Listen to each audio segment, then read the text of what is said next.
अस्सलाम वालेकुम, welcome to my YouTube channel. I am Arya Gujar और आप देख रहे हैं 8th क्लास की math exercise number 2.2 and question number 6।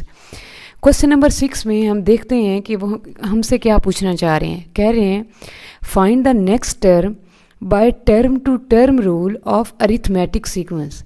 कहते हैं आपने एक काम करना है, जो भी हम आपको कहेंगे, जो टर्म हम आपको फाइंड आउट करने के लिए कहेंगे वो आपने फाइंड आउट करनी है, लेकिन जो मेथड आपने लगाना है वो टर्म टू टर्म रूल लगाना है। वो कैसे?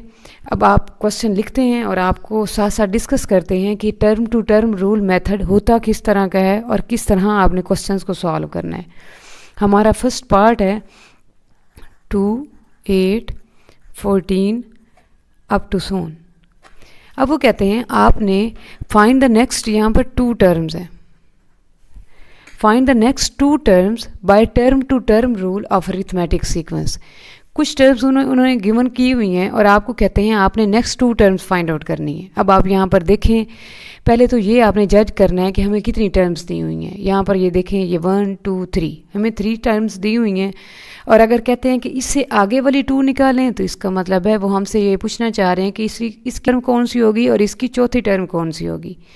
मतलब कि हमने जो फाइंड आउट करना है लास्ट पे, वो हमने फाइंड आउट करना है A4 और हमने फाइंड आउट करना है A5। इसका क्या मतलब है A4 और A5? बेटा, जो फर्स्ट टर्म होती है उसको A1 से रिप्रेजेंट करवाया जाता है, जो सेकंड टर्म होती है उसको A2 से रिप्रेजेंट करवाया जाता है, और जो थर्ड टर्म होती है उसको A3 से। सिमिलरली फोर्थ टर्म को हम A4 से फाइंड आउट करेंगे, A4 का नाम देंगे, और फिफ्थ टर्म को हम A5 का नाम देंगे। अब हमारा जो मेन फोकस है वो ये टर्म फाइंड आउट करने का है, लेकिन जो मेथड हमने लगाना है वो टर्म टू टर्म रूल वाला लगाना है। टर्म टू टर्म रूल वाला मेथड क्या होता है?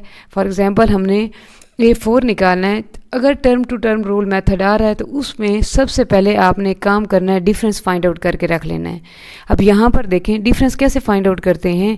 डिफरेंस इस तरह फाइंड आउट करते हैं कि हर नेक्स्ट टर्म में से प्रीवियस टर्म को माइनस करवाते हैं। अब यहाँ पर देख सकते हैं 8 में से हमने 2 को अगर माइनस करवाएं तो ये हमारे पास 6 आ जाएगा। अब सवाल ये पैदा होता है कि क्या वाकई हमेशा ऐसे ही करना है कि सेकंड टर्म में से फर्स्ट टर्म को माइनस करवाना है? नो, हमेशा इस तरह करना है कि आप सेकंड टर्म में से फर्स्ट टर्म को माइनस करवाएं या थर्ड टर्म में से सेकंड टर्म को माइनस करवाएं। हमारा main formula difference find out करने का ये है कि नेक्स्ट टर्म में से प्रीवियस टर्म को माइनस करवाना। जो फोर्थ टर्म हो उसको 3 में से माइनस करवा दें, या 2 हो तो उसे फर्स्ट में से करवा दें। वो आप देख सकते हैं, क्योंकि अरिथमेटिक सीक्वेंस है तो अरिथमेटिक सीक्वेंस की कंडीशन ही यही होती है कि अरिथमेटिक सीक्वेंस वो सीक्वेंस होता है जिनमें डिफरेंस सेम होता है, बेशक वो थर्ड में से सेकंड हो या सेकंड में से फर्स्ट हो। तो आप थर्ड में से सेकंड या फोर्थ में से थर्ड ये डिफरेंस निकालना चाहेंगे तो आप देख सकते हैं कि हर डिफरेंस सेम आएगा। तो यहाँ पर ये हमने डिफरेंस को डिस्कस कर लिया।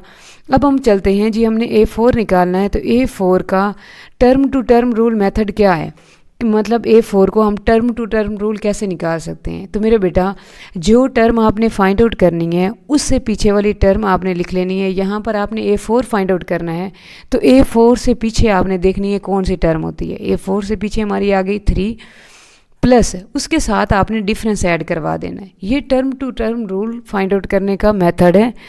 कैसे? अगर फॉर एग्जांपल आप कहें कि जी हमने A5 फाइंड आउट करना है तो टर्म टू टर्म रूल ये हमें क्या कहता है कि किस तरह आप फाइंड आउट कर सकते हैं। अगर आप A5 फाइंड आउट करेंगे तो उसके लिए आपका फार्मूला बन जाएगा A5 से पिछली टर्म A4 और उसमें आपने क्या ऐड करवा देना? डिफरेंस। सिमिलरली मैं आपसे कहूँ कि A100 फाइंड आउट करें तो उसके लिए आप क्या करेंगे? आप लिखेंगे A99 प्लस D।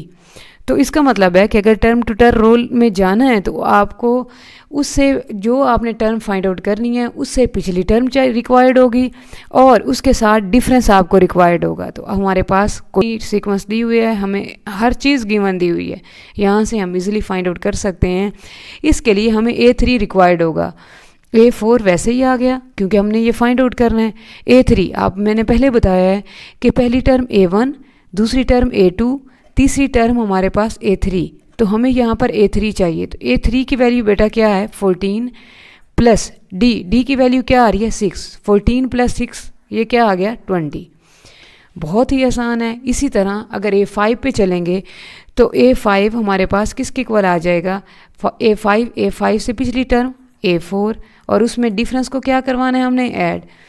A4 की वैल्यू अभी हमने फाइंड आउट की है। A4 की वैल्यू हमारे पास आई है 20 प्लस डिफरेंस की वैल्यू हमारे पास आ गई 6। तो 20 प्लस 6 मेरे बच्चों ये हमारे पास बन गई 26।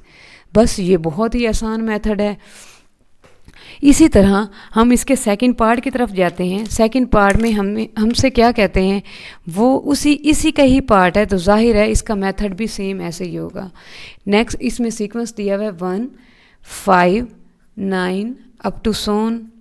यही इसमें भी यही कहा हुआ है कि आपने नेक्स्ट 2 टर्म्स फाइंड आउट करनी है। तो अगर आपने मेरा क्वेश्चन अच्छे तरीके से समझा है तो जाहिर है इसका सेकंड पार्ट भी आपको ज़रूर समझ आएगा। उसके लिए क्या रिक्वायर्ड है मेरे बच्चों, सबसे पहले आपको जो रिक्वायर्ड है वो चाहिए होता है आपको डिफरेंस। तो यहाँ से डिफरेंस फाइंड आउट करें। डिफरेंस सेकंड टर्म में से फर्स्ट टर्म को माइनस करवाया, 5 - 1 ये हमारे पास आ गया 4, और उसके साथ हम ये लास्ट टर्म भी लिख लेते हैं, आगे हमें काम आएगी, हमें ज़रूरत पड़ेगी इसकी। ये A1, ये A2, ये A3, मुझे A3 की ज़रूरत है इसलिए मैंने यहाँ पर A3 को लिख लिया। ये हमारे पास आ गया 9। अब हमने असल में जो फाइंड आउट करना है वो क्या फाइंड आउट करना है, उन्होंने कहा हुआ है कि इससे नेक्स्ट 2 टर्म्स फाइंड आउट करनी है। ये A1 है, ये A2 है, ये A3 है, और नेक्स्ट 2 टर्म्स हमारे पास बनेगी, एक A4 बनेगी, ये हमने फाइंड आउट करनी है, और उसके साथ हमारे पास जो बनेगी वो A5 बनेगी, ये हमने फाइंड आउट करनी है। तो मेरे बच्चों अभी मैंने ये बात डिस्कस की है आपसे कि आप नेक्स्ट टर्म को कैसे फाइंड आउट कर सकते हैं। अच्छा, अब हमने फाइंड आउट करना है जी A4 फाइंड आउट करना है, और A4 मेरे बच्चों ये क्या फार्मूला बन जाएगा A4 का, वो बनेगा 4 से पीछे third term A3 plus difference A3 हमने देखा था वो हमारा आ रहा था जी 9 प्लस डिफरेंस हमारा आया है जी 4। तो 9 + 4 मेरे बच्चों ये क्या बन गया 13। इसी तरह अगर हमने A5 फाइंड आउट करना है तो A5 से पिछली टर्म हमारी A4 प्लस D। A4 का आंसर आप देख सकते हैं यहाँ पर आया है 13 प्लस D की वैल्यू हमारे पास कितनी थी 4, तो 13 + 4 कितना आ गया 17। बहुत ही आसान है। उसके साथ साथ आगे नेक्स्ट पार्ट देखते हैं कि वो कौन सा हमारा है। यही 2 पार्ट्स थे। अब आगे क्वेश्चन को चेंज कर दिया उन्होंने। क्वेश्चन में क्या कहते हैं, नेक्स्ट क्वेश्चन में कहते हैं कि आपने जी बताना है, क्वेश्चन नंबर 7 है आपको, और वो कहते हैं कि आपने टर्म फाइंड आउट करनी है, जो हम टर्म आपको कहेंगे, लेकिन जो मेथड है आपका वो आपने लगाना है पोजीशन टू टर्म रूल, ये आपने मेथड लगाना है। अच्छा, ये क्या होता है, इसे पहले क्वेश्चन लिख लेते हैं। क्वेश्चन लिखने के बाद हम ये देखते हैं कि position to term rule method क्या होता है। पहले तो क्वेश्चन लिख लेते हैं। क्वेश्चन नंबर, इसका पार्ट नंबर 1 है 15, 21, 27, 33, अप टू सोन A13। अब वो कहते हैं आपने यहाँ पर A13 फाइंड आउट करना है, ये टर्म फाइंड आउट करनी है, लेकिन जो मेथड लगाना है वो पोजीशन टू टर्म रूल लगाना है। अच्छा, इसमें कोई मसला ही नहीं है, बहुत ही आसान है। इसके लिए भी सबसे पहले आपने जो डिफरेंस है वो पहले फाइंड आउट करके रख लेना है, जैसे हमने प्रीवियस क्वेश्चन में देखा है। डिफरेंस है जी हमारे पास 21 माइनस सेकेंड टर्म में से फर्स्ट टर्म माइनस करवा दी, 21 - 15, ये हमारे पास आ गया जी 6। अब और क्या रिक्वायर्ड होगा आपको, यहाँ पर देखते हैं। अगर पोजीशन टू टर्म रूल में जाना है तो आपने यहाँ पर एक टेबल बनाना है। पहले लिखना है आपने पोजीशन, उसके बाद आपने लिखना है मल्टीप्लाई पोजीशन, और लास्ट पे आपने लिख लेना है टर्म। ये एक टेबल है, टेबल बनाते हैं फिर डिस्कस करते हैं कि ये टेबल क्यों बनाया है। ये बना लिया। ये बनाने के बाद अब आपने देखना है कि हमने इसमें करना क्या है। पहले आपने ये याद रखना है, अगर पोजीशन टू टर्म रूल आ रहा है तो पोजीशन आपने आइडेंटिफाई करनी है कि कौन सी पोजीशन है, किस पोजीशन के बारे में बात करें। जो पहली टर्म होगी ये पहली पोजीशन कहलाएगी, जो दूसरी टर्म होगी ये दूसरी पोजीशन कहलाएगी, और जो तीसरी टर्म होगी ये तीसरी पोजीशन कहलाएगी, और जो चौथी टर्म होगी वो हमारे पास चौथी पोजीशन कहलाएगी। अब सवाल ये पैदा होता है कि क्या हम यहाँ पर सिर्फ 4 पोजीशंस लेंगे, जो जितनी हमें टर्म्स गिवन दी हुई होंगी उतनी आपने पोजीशंस की नंबरिंग लिख लेनी है। अब आप देख सकते हैं यहाँ पर काउंट करें 1 2 3 4 टर्म्स टोटल दी हुई हैं हमें, तो हमारी जो पोजीशन बनेगी वो भी 4 टाइम ही बनेगी, मतलब जो काउंटिंग आएगी वो 4 तक आएगी, जैसे 1 2 3 4, क्योंकि 4 हमें गिवन टर्म्स दी हुई हैं। फिर जी सवाल ये पैदा होता है कि यहाँ पर मल्टीप्लाई पोजीशन का क्या मतलब है कि आपने पोजीशन को किसी न किसी नंबर के साथ मल्टीप्लाई करवाना है। तो वो किसके साथ मल्टीप्लाई करवाना है मेरे बच्चों? वो डिफरेंस के साथ मल्टीप्लाई करवाना है। तो हमारा यहाँ डिफरेंस क्या है? 6, तो हम लिखेंगे 6 मल्टीप्लाई पोजीशन। अब यहाँ पर आप देख सकते हैं कि 6 को आपने पोजीशन से मल्टीप्लाई करवाना है। 6 हमारा वैसे ही आ गया, मल्टीप्लाई पोजीशन, पहली पोजीशन हमारी 1 है, 6 मल्टीप्लाई 1 6 आ गया। इसी तरह 6 को सेकंड पोजीशन से मल्टीप्लाई करवाना है, सेकंड पोजीशन हमारी 2 है, 6 2s are 12। उसके बाद फिर 6 को मल्टीप्लाई करवाना है थर्ड पोजीशन से, 6 3s are 18। इसी तरह 6 मल्टीप्लाई बाय 4, तो ये हमारे पास कितना बन गया? 24। ये जो भी आपके आंसर आएंगे, जो भी आपने मल्टीप्लाई करवाया होगा पोजीशन के साथ नंबर, उसके जो आंसर आएंगे वो सेम आपने वैसे ही लिख लेने हैं। एक आंसर आया है 6, एक आया है 12, एक आया है 18, एक आया है 24। अगर आप गौर करें तो ये हमारे पास, मैंने ऊपर लिखा हुआ है कि ये हमारी टर्म्स हैं कि पहली टर्म यहाँ पर 6 ने हमारी आई है और हमें वहाँ पर जो चाहिए थी वो 15 थी। तो आपने यहाँ पर देखना है कि इस डिजिट में कौन सा ऐसा डिजिट ऐड या सब्ट्रैक्ट करवाएं कि हमारी फर्स्ट टर्म बन जाए। आप देखें 6 में हम क्या ऐड करवाएं कि हमारी जो पोजीशन है, हमारी जो टर्म है वो 15 बन जाए। तो आप देख सकते हैं अगर 6 में हम 9 ऐड करवाएं तो वो हमारे पास फर्स्ट टर्म बन जाएगी, जो कि हमारे पास 15 है। तो 6 में 9 ऐड करवाया तो वो 15 आ गया। अब जो आपने पहले जज कर ली होगी कि उसमें क्या ऐसा नंबर ऐड करवाएं कि हम या सब्ट्रैक्ट करवाएं कि हमारी फर्स्ट टर्म आएगी, उसी नंबर के साथ ही आपने पूरी सीक्वेंस में पूरी पोजीशन, पूरी टर्म्स को उसी नंबर के साथ ही आपने सॉल्व करना है। अब जैसे आपको 9 का पता चल गया था कि यहाँ पर 9 नंबर है, इसी तरह 12 के साथ भी फिर ये 9, 18 के साथ भी 9, 24 के साथ भी 9। अब देखें आप 12 + 9 हमारा 21 आ जाएगा, 18 + 9 ये हमारे पास 27 आ जाएगा, 24 + 9 ये हमारे पास 33 आ जाएगा। इसका मतलब है जो हम अपना क्वेश्चन कर रहे हैं वो बिल्कुल ठीक जा रहा है, क्योंकि आपका ये सेम नंबर है। आपकी कंडीशन आपने ये याद रखना है कि जो भी पोजीशन होगी, जो भी आप पोजीशन के आंसर होंगे, उनमें एक सेम ही नंबर आपने ऐड करवाना है, तो आपकी सारी टर्म्स आनी चाहिए। अगर नहीं आ रही तो उसका मतलब है आप क्वेश्चन ठीक नहीं कर रहे।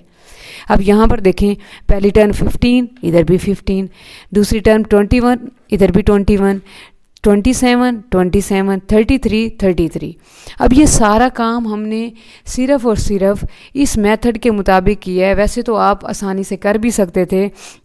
तो आपने मेरे बच्चों कैसे मेथड याद रखना है, आपको जितनी टर्म्स गिवन दी होंगी उतनी आपने काउंटिंग लिख लेनी है, फिर अपनी पोजीशन को उसके डिफरेंस से मल्टीप्लाई करवा देना है। जो आंसर आएंगे उन आंसर को लिख लेना है और कोई ऐसा नंबर आइडेंटिफाई करना है जिनको ऐड या सब्ट्रैक्ट करवा के आपकी टर्म्स बनती जाएं। तो यहाँ पर हमने जो नंबर आइडेंटिफाई किया था वो हमारे पास जी 9 नंबर था। अब यहाँ पर और देख सकते हैं आप कि हमने अब ये सारा काम, तो ये तो पहले ऑलरेडी हमें गिवन दिया हुआ था। जो हमें गिवन नहीं दिया हुआ था वो हमें A13 टर्म नहीं दी हुई थी, ये 4 टर्म तो हमें गिवन दी हुई थी।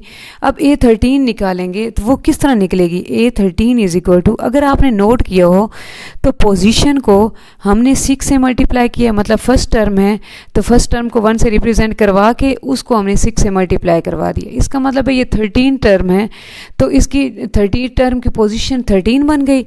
ये देखें 13, फिर आगे हमने पोजीशन को मल्टीप्लाई करवाया 6 से अपनी टर्म्स निकालने के लिए। ये देखें 13 को मैंने मल्टीप्लाई करवा दिया 6 से। फिर आगे अगर आपने नोट किया हो 6 से मल्टीप्लाई करवाने के बाद जो आंसर आए थे उनको हमने 9 में ऐड करवाया था। तो यहाँ पर भी वही काम करेंगे, हम 9 में इसको क्या करवाएंगे ऐड, 13 × 6। तो ये हमारे पास क्या बन जाएगा 78 78 प्लस 9, तो 78 प्लस 9 ये हमारे पास बन गया 87। इसका मतलब है हमारी 13th टर्म क्या आ गई, 87। इसी तरह हम इसके सेकंड पार्ट की तरफ जाते हैं ताकि मज़ीद आपको समझ आ सके। सेकंड पार्ट हमारा है जी 2, 9, 16, 23 अप टू सोन A41। तो मेरे बच्चों सबसे पहले आपने क्या करना है, सबसे पहले आपने डिफरेंस फाइंड आउट करना है। D is equal to 9 minus 2, 9 minus 2 हमारे पास आ गया 7। फिर मैंने आपको कहा था कि आपने टेबल बनाना है। टेबल किस तरह बनाना है, यहाँ पर आपने नंबरिंग लिखनी है। सबसे पहले आपने लिखना है पोजीशन, पोजीशन के बाद मल्टीप्लाई पोजीशन, मल्टीप्लाई पोजीशन लिखने के बाद फिर आपने यहाँ पर लिखना है टर्म्स। अच्छा, पोजीशन में क्या लिखना था आपने, मैंने कहा था जितनी गिवन टर्म्स दी हुई हैं उतनी नंबरिंग आपने लिख लेनी है। 1 2 3 4, 4 टर्म्स आपको गिवन दी हुई हैं, तो इसका मतलब है हमारी पोजीशन भी 4 नंबर तक आएगी। 1 2 3 4। फिर आपने क्या करना है, मल्टीप्लाई पोजीशन। ये आपको मैंने पिछले क्वेश्चन में भी यही समझाया है कि पोजीशन को किस चीज़ से मल्टीप्लाई करवाना है, उसके डिफरेंस से, इस सीक्वेंस के डिफरेंस से। डिफरेंस हमारा क्या आया, 7। इसका मतलब है अपनी पोजीशन को 7 से मल्टीप्लाई करवाएंगे। 7 multiply by 1 is equal to 7, 7 multiply by 2 is equal to 14, 7 multiply by 3 is equal to 21, 7 multiply by 4 is equal to 28। अब आपने टर्म्स निकालनी है, तो पहले जो भी आंसर आए होंगे वो आपने इधर प्लेस करवा देने हैं। 7 14 21 और 28।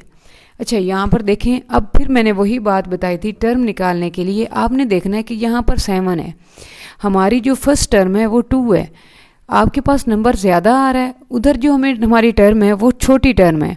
तो 7 में ऐसा क्या नंबर ऐड करवाएं या सब्ट्रैक्ट करवाएं कि हमारी फर्स्ट टर्म 2 बन जाए। तो जाहिर है बच्चों 7 में से अगर 5 माइनस करवाएंगे तो ये 2 आ जाएगा। इसका मतलब है हर टर्म में से यहाँ पर 5 के साथ आपने सब्ट्रैक्ट करवाना है हर टर्म को। 14 माइनस 5 तो ये हमारे पास बन गया 9। इसी तरह 21 माइनस 5 तो ये हमारे पास बन जाएगा 16। इसी तरह 28 माइनस 5 तो ये हमारे पास बन जाएगा 23। ये हमारी टर्म्स बन गई। फिर अब हमने क्या अपनी असल क्वेश्चन पे आते हैं कि वो हमसे क्या पूछना चाह रहा था। ये तो सारी टर्म्स हमें गिवन दी हुई थी, इनका तो मसला नहीं था, हमने निकालनी क्या थी, A41 टर्म, 41 टर्म। वो किस तरह निकालनी है आप देख सकते हैं। अगर पहली टर्म निकालनी है तो इसका मतलब है अगर उसकी पोजीशन हम देखना चाहें तो उसकी पोजीशन पहली टर्म की 1।